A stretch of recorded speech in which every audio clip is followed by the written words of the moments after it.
Salam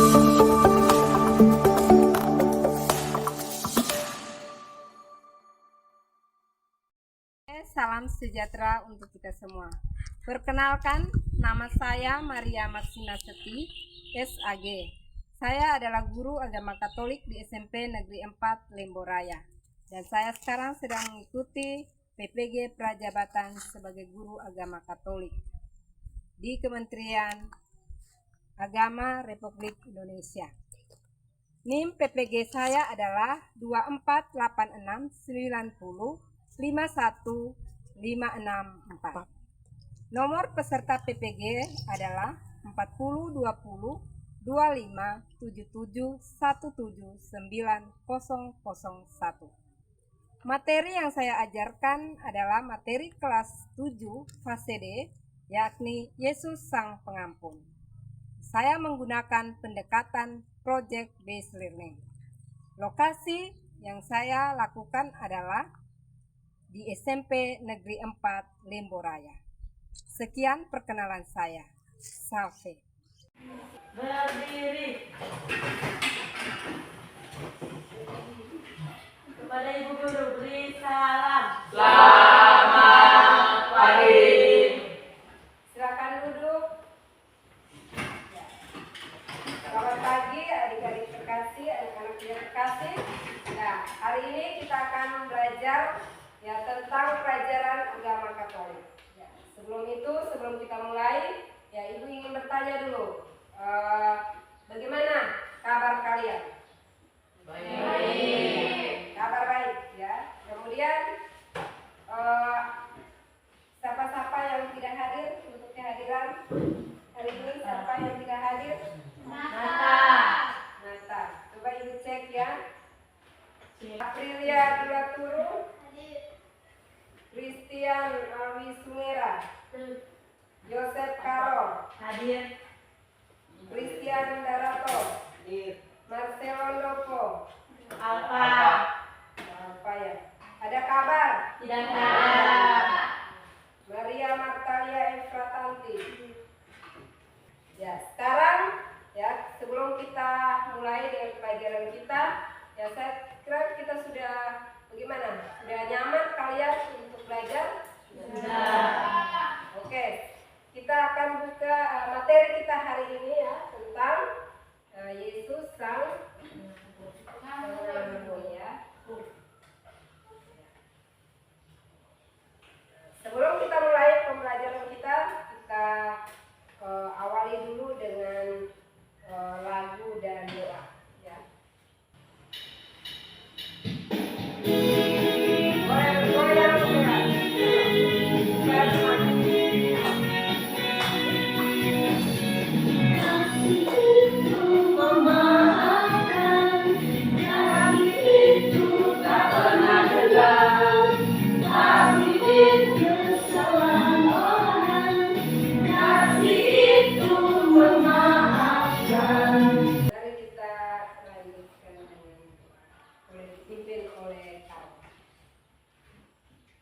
Teman-teman, sebelum kita belajar, mari kita berdoa. Dalam nama Bapa dan Putra dan Roh Kudus. Amin. Allah Bapa yang Maha Kasih, terima kasih Engkau telah menganugerahkan kepada kami akal dan budi sehingga kami dapat memahami materi tentang Yesus mengampuni. Demi Yesus Kristus Tuhan dan pengantara kami. Dalam nama Bapa dan Putra dan Roh Kudus. Ya, terima kasih kepada Karol sudah memimpin kita dalam doa. Kemudian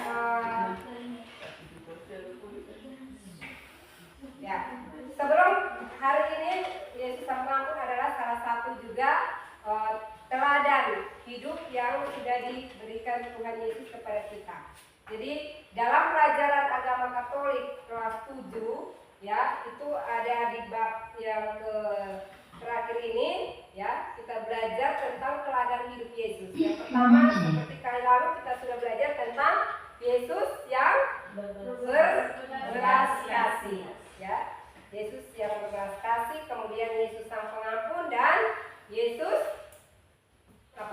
membangun relasi dengan Yesus. Jadi ada 3 materi, dan hari ini kita belajar tentang Yesus Sang Pengampun. Kira-kira Ibu mau tanya tentang pelajarannya lalu. Ya, materi tentang apa sebelumnya? Yesus yang Berbelas kasih. ya, kira-kira coba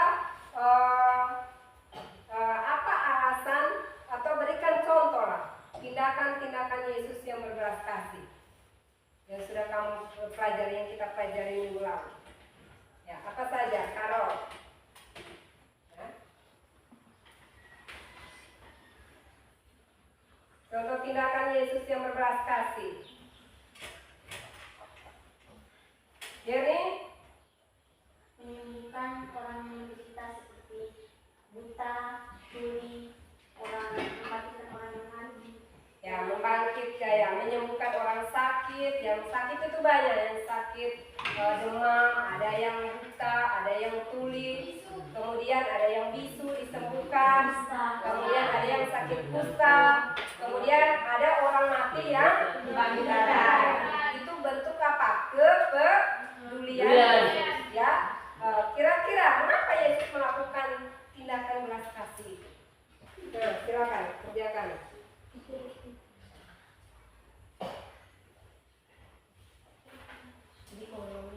Ya, isi di kolom itu. Silakan.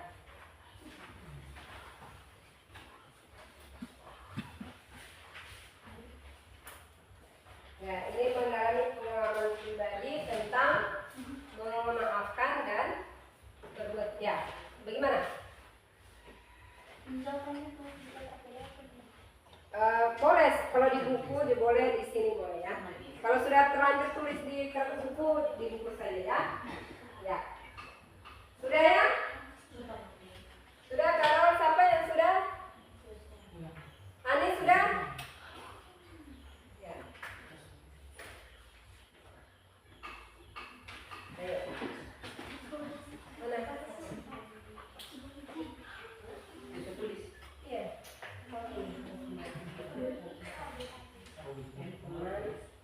Keluarganya, kakak, adik, sahabat. Ya.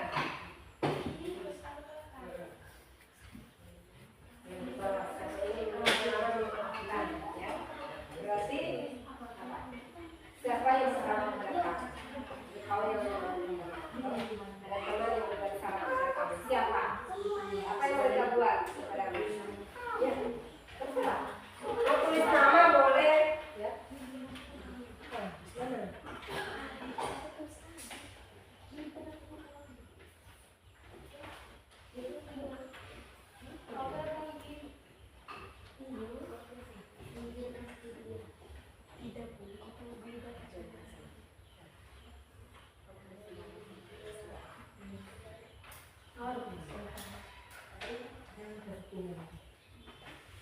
Ya, silakan. Oleh, saya lihat ada yang sudah selesai.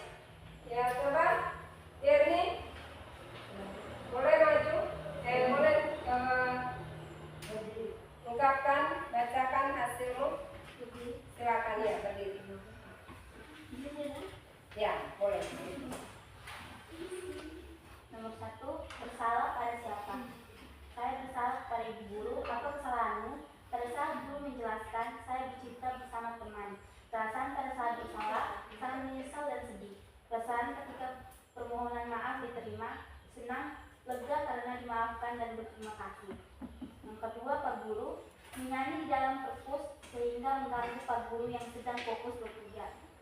Perasaan pada saat bersalah, menyesal karena mengganggu Pak Guru yang sedang fokus.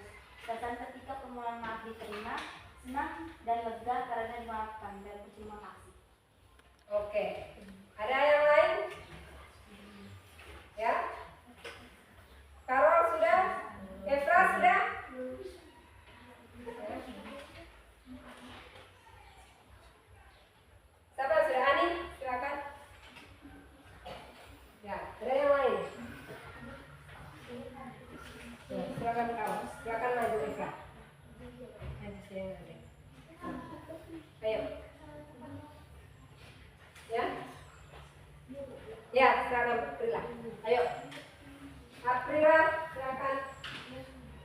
Bacakan hasil. Oke. Silakan.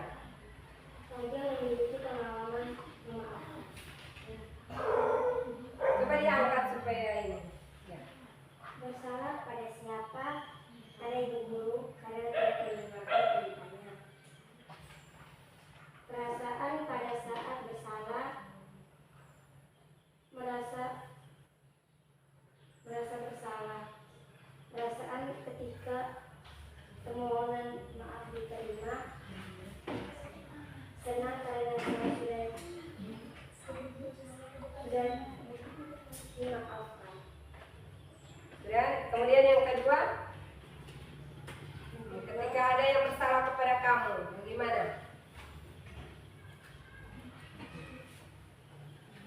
Ya. Siapa yang bersalah kepada kamu? Ani. Apa kesalahannya? Apa kesalahannya? Mencubit. Ya, bagaimana perasaanmu ketika Ani mencubit? Kesal dan marah. Ya, kesal dan marah. Nah, bagaimana perasaan setelah memaafkan dia? Apa kau memaafkan dia atau tidak? Memaafkan dia. Nah, bagaimana perasaanmu setelah memaafkan? Merasa senang dan bahagia. Ya, merasa senang dan bahagia. Oke, terima kasih untuk siapa? April dan Jenny tadi ya.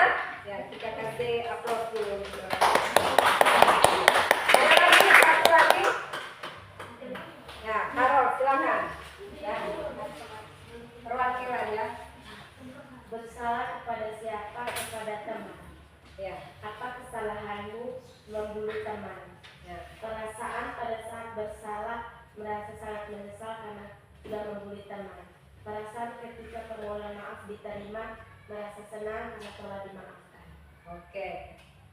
Bagi yang memiliki pengalaman memaafkan, siapa yang bersalah? Glenn. Apa kesalahan? Ya, tidak usah tertawa. Memukul teman. Perasaan pada saat dia bersalah kepadaku, merasa sangat marah karena dia memukulku. Perasaan setelah memaafkannya, sangat senang karena sudah memaafkan. Ya, oke, terima kasih karena pengalaman dari siapa? Carol. Oke, saya rasa semua punya pengalaman yang sama ya. Ada yang ketika bersalah kepada orang lain kita pasti perasaannya merasa marah, sakit hati, kecewa. Ya, tetapi kemudian ketika mereka datang meminta maaf, kita apa?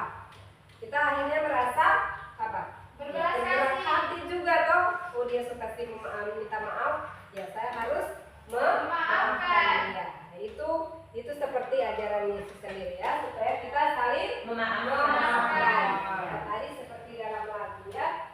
Ya, sekarang kita lihat dalam selanjutnya ya. Jadi kita harus saling memaafkan satu terhadap lain karena tidak ada manusia yang sempurna ya. Maka semua orang harus wajib meminta maaf ketika dia berbuat salah dan wajib memaafkan ketika dia ada yang berbuat salah kepadanya. Karena sesungguhnya itu membawa keuntungan bagi kita yang kita dua pihak, kita yang disakiti atau orang lain yang kita sakiti ya. Jadi tindakan memaafkan ya akan membuat hati kita menjadi tenang, bahagia ya. Jadi tidak ada apa dendam sehingga kita penuh dengan sukacita kita. Ya, itu juga yang Tuhan ajarkan. Maka kita lihat ya bagaimana ajaran Yesus tentang pengampunan ya. Kita belajar dari Yesus dalam memberikan pengampunan kepada sesama. Ya, ada yang bawa kitab suci? Ada. Silakan ya buka dalam kitab suci. Kita lihat di situ ada Matius bab 28 ayat 21 sampai 35. Ya, baca. Ya. Boleh perwakilan ya satu orang membaca ya. Siapa yang boleh bersedia? Silakan berdiri yang mau membaca kitab suci. Matius bab 18 ayat 21 sampai 35. Kemudian datanglah Petrus dan berkata kepada Yesus, Tuhan, sampai berapa kali aku harus mengampuni saudaraku jika ia berbuat dosa terhadap aku? Sampai 7 kali. Yesus berkata kepadanya, bukan, aku berkata kepadamu, bukan sampai 7 kali, melainkan sampai 70 kali 7 kali. Sebab hal kerajaan surga seumpama seorang raja yang hendak mengadakan perhitungan dengan hamba-hambanya. Setelah dia mulai mengadakan perhitungan itu, dihadapkanlah kepadanya seorang yang berhutang 10.000 talenta.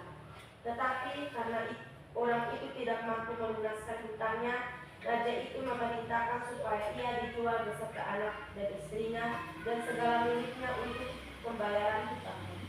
Maka sujudlah hal itu dan menyembah dia katanya, sabarlah dahulu, segala hutangku akan kulunaskan. Lalu tergeraklah hati raja itu oleh belas kasihan akan hamba itu, sehingga ia membebaskannya dan menghapus hutangnya. Tetapi ketika hamba itu keluar, ia bertemu dengan seorang hamba lain yang berhutang 100 dinar kepadanya. Ia menangkap dan mencekik kawannya itu, katanya, "Bayar utangmu." Maka sulitlah kawan itu dan memohon kepadanya, "Sabarlah dahulu, utangku itu akan kulunaskan." Tetapi ia menolak dan menyerahkan kawannya itu ke dalam penjara sampai dilunaskannya utangnya. Melihat itu kawan-kawannya yang lain sangat sedih, lalu menyampaikan kepada segala yang terjadi kepada tuan mereka. Raja itu menyuruh memanggil orang itu dan berkata kepadanya, "Hai hamba yang jahat, seluruh hutangmu telah kuhapuskan karena engkau memohonnya kepadaku. Bukankah engkau pun harus mengasihi kawanmu seperti aku telah mengasihi engkau?" Maka marahlah tuan itu dan menyatakan kepada Algojo, "Sampai itu ia melunaskan seluruh hutangnya. Maka Bapakku yang di surga akan berbuat demikian juga terhadap kamu apabila kamu masing-masing tidak mengampuni saudaramu dengan segenap hati." Oke, semua ada ikut membaca? Ada? Jadi dalam teks kitab suci Matius 8 ayat 21 sampai 35 ya bicara tentang pengampunan ya, perumpamaan tentang pengampunan. Ya di situ ada ya tokoh-tokoh yang disajikan di situ. Ada Yesus. Siapa-siapa saja tokoh yang ada dalam kitab suci? Yesus, Petrus, Ada Yesus, ada Petrus, dan ada seorang yang apa? Yang raja. seorang raja yang sudah diampuni sebelumnya, tapi dia kemudian ada utang sama orang lain, tapi dia tidak mau memaafkan. Ya. Dan ini tindakan yang berlawanan dengan sikap dari Yesus sendiri. Nah, untuk mendalami teks ini, ya kita masuk dalam kelompok, ya. Jadi itu bukan hanya membuat kita kecewa, tapi juga akan menimbulkan penyakit. So, ada yang sakit mah, ada yang sakit ini, itu karena rasa benci yang kita pendam, ya. Gitu.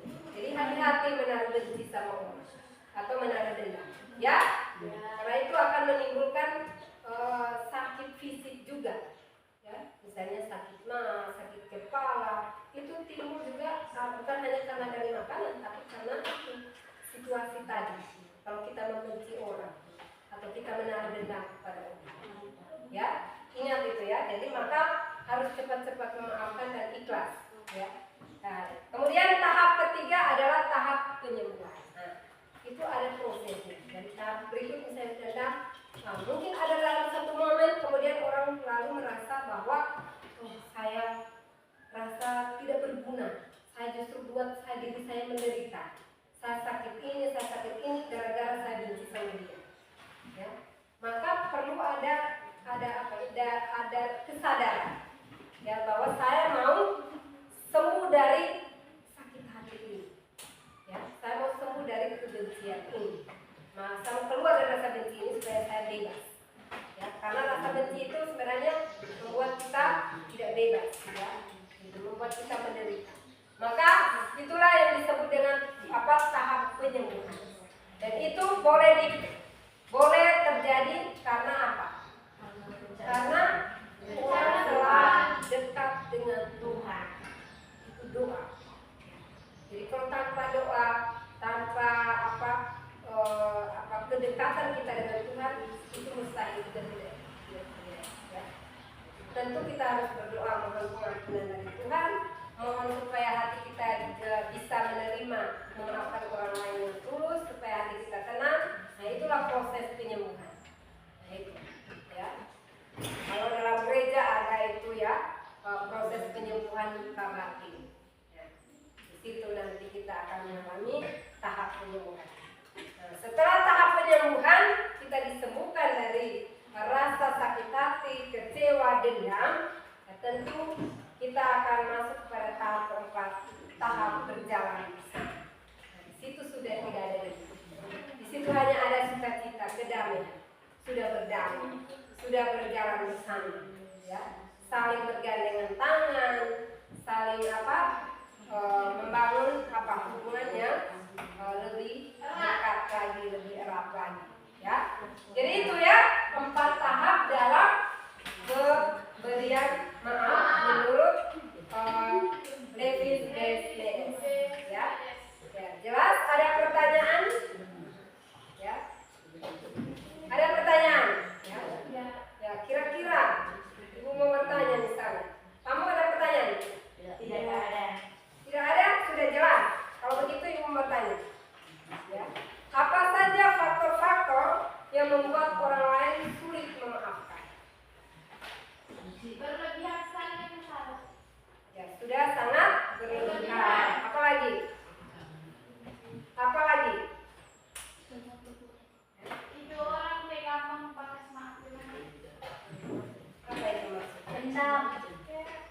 Rasa dendam. Rasa dendam. ada.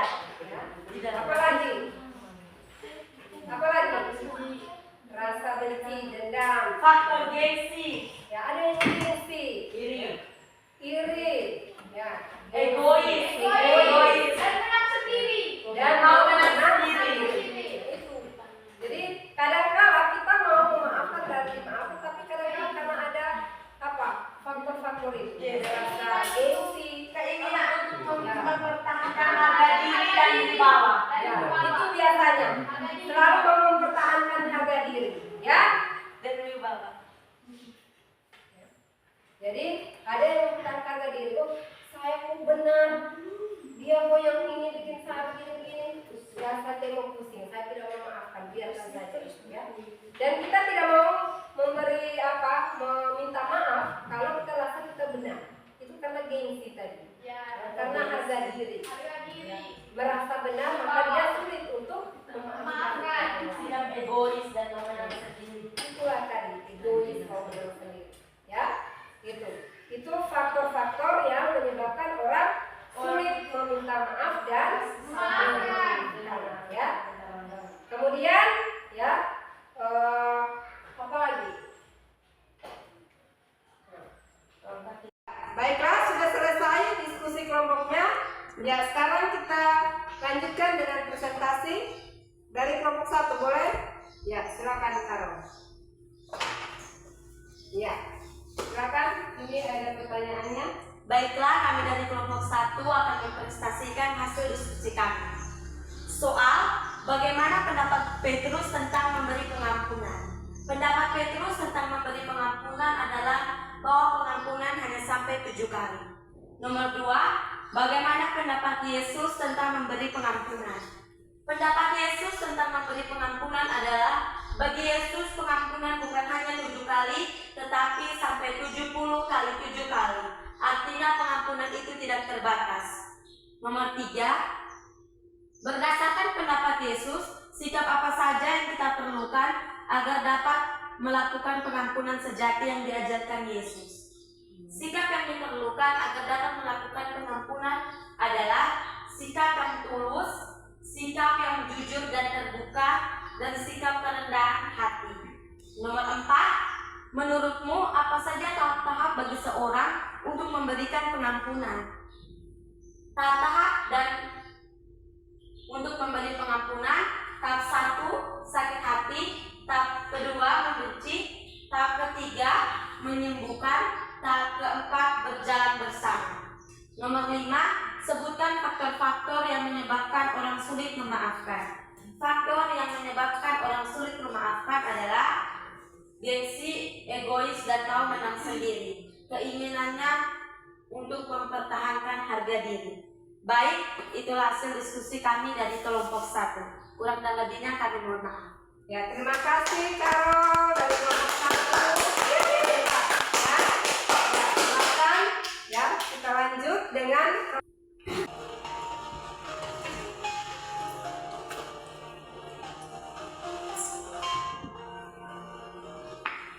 Hai Mika, kok kamu di sini sendirian? Emangnya kenapa kamu di sini sendirian? Emangnya masalah hidup kamu? Kok jawabnya gitu sih Mika? Aku marah sama kamu. Aku gak mau bicara sama kamu.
supaya tidak terjadi hal-hal yang tidak diinginkan. Oke? Oke. Selamat